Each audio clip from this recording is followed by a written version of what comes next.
Kufoma e një mashkulli është gjetur në kodrat e Selitës në Tiranë, një zonë larg qendrave të banuara në fazë të avancuar dekompozimi. I mungojnë gjymtyrët, ndërsa koka është gjetur e shkëputur nga trupi.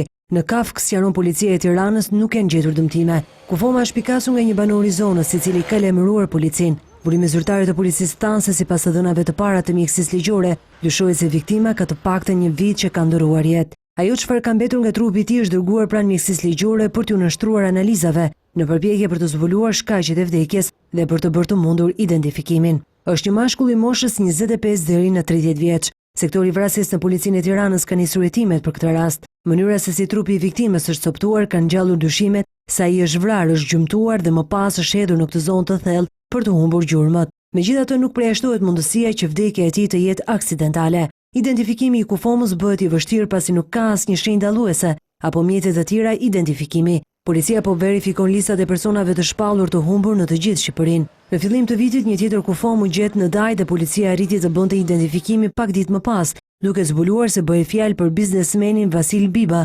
36 vjeç. Për vrasjen e tij u shpall në kërkim Bledar Mneri.